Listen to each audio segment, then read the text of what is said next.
Well, greetings, social media friends. Happy Tuesday.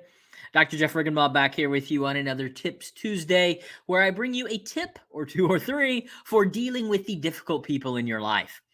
This free social media series is based upon the content of my new book and coaching program on disarming high conflict personalities. And we are moving through the end of our 8 types of difficult people.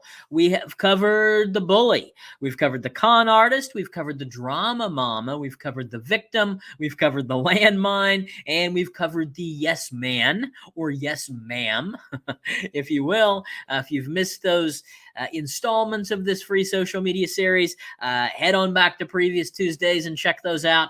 Glad for you to get that information as well. Today, we are moving into the overanalyzer, and we're going to give you 3 red flags that you might be dealing with an overanalyzer. These are those people that just get stuck in sort of analysis to paralysis, if you will. These are your extreme perfectionists. Okay, a lot of you out there probably have a little bit of perfectionist in you, but these are your more extreme versions of perfectionists. And as with any personality trait, oftentimes you hear it said that our greatest strength is also our greatest weakness, particularly if it's sort of can't be kept in check. So perfectionism in low levels can actually be helpful. But the higher up we get, the more perfectionism we get in us, the more problematic it's going to become in different areas of our life. So today, we're going to talk about the overanalyzer and 3 red flags for noticing them sooner.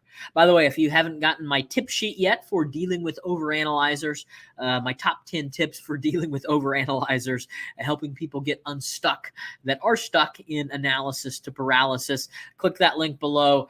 Grab your top 10 list of strategies for helping overanalyzers there. And by the way, that'll also get you on my email list where you'll get a weekly email with a tip, tool, or tidbit related to some aspect of dealing with difficult personalities. So get you some additional resources there as well. Okay, today, red flags for overanalyzers. And red flag number 1, it takes them an excessive amount of time to accomplish anything.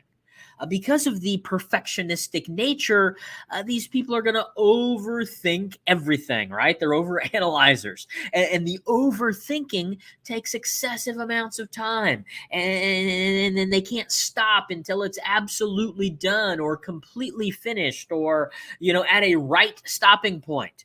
Okay, so, in the corporate world, I often work with people in this category that, for instance, continue to work unauthorized overtime. They just can't stop. And it doesn't matter how often supervisors met with them. Some people have even been on corrective action a time or 2 or 3. Some of them are on their last leg because they just couldn't stop doing something, working unauthorized overtime, missing deadlines for work projects, these kinds of things. So red flag number 1, takes them forever to finish stuff, and they oftentimes have trouble completing tasks in time without missing a deadline. Red flag number 2, has to do with delegating. Almost lost the word for a minute there. These people have a very difficult time delegating things, maybe that are part of the project that they've been asked to delegate. Maybe they're just things that are not the best uses of their time and their skill sets, but because they have this standard that's higher than everybody else as well, I can't let her do that because she'll just screw it up. Or I can't hand that over to him because, he's not going to know exactly how to do it. He's not going to do it right. He's not going to do it the right way. And so since they will just screw it all up, I have to do it myself. And so this inability to delegate, which also, by the way, can contribute to difficulty with task completion and missing deadlines and extended amounts of time and those kinds of things. So look for that in your professional life. Look for that in your personal life. Inability to delegate. Number 3 simply has to do with inflexibility. So you're looking for this very rigid sort of just inability to adapt, inability to sort of adjust on the fly. Maybe you are in leadership and you didn't get the agenda for the for the meeting emailed out, and most people can just kind of roll with the punches. No, I mean, these people, I want to know what's on the agenda. I want to know what's going to be covered when. I want to know what I'm going to be responsible for. I want to know what other people are going to talk about when. That they have to know it. These aren't people in your personal relationship. Again, they lack spontaneity. I mean, these aren't people you're going to be able to say, hey, I just had this idea. Why don't we, why don't you throw some stuff in a backpack and let's just have a little weekend getaway. Let's hop in the car in a couple hours and go have some fun. Well, these people are going to be no, I mean, we can't just, where are we going to eat dinner? Where are we going to spend the night? Do you have reservations? How long is this going to take? What are we going to do during that period of time? I mean, you can't just hop in a car and throw some stuff in a bag and go somewhere. I mean, that's irresponsible. You got to have thought this through. You got to plan things out. And so they lack spontaneity. They lack the ability to adjust, again, in the workplace and in your personal life as well. This is a problem in the classroom. A lot of teachers oftentimes miss this in students when it's time for recess. You got to get up and, everybody's going outside. Well, if they haven't finished, if they're not at a complete place that's a good stopping place, they'll throw temper tantrums or get upset. And it just seems like it's out of left field. And as a teacher or the teacher's assistant may be thinking, my gosh, it's not that big a deal. But for this kid, it is, because they've got these analyzing tendencies. By the way, this is one of the biggest group of kids that doesn't do well in the standardized tests. They oftentimes don't complete really any sort of testing that has a time limit.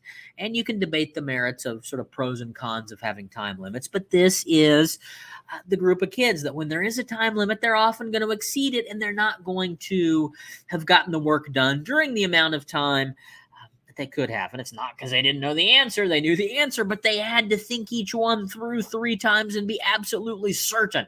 They were confident with the answer before they checked it or filled in the circle or whatever it is they had to do. So you're looking for these types of tendencies in the overanalyzer. So there's your 3 red flags. Oftentimes has difficulty completing tasks on time, takes excessive amount of time to do things. Inability to delegate. They're not going to let somebody else touch it because they might not do it right or well enough. And then number 3 has to do with lacking spontaneity. No, it's got to be planned out, and it's got to be this way and that way, and the I has to be dotted and the T has to be crossed before I can move forward. So hopefully those 3 red flags were helpful for you here today. Again, if you haven't got my tip sheet on top 10 tips for helping somebody get unstuck that is stuck in analysis to paralysis, click the link below. You get your top 10 tips for dealing with these folks, and pick up a copy of the book as well, so you can get your additional strategies for dealing with overanalyzers, as well as the other types of difficult people in your life.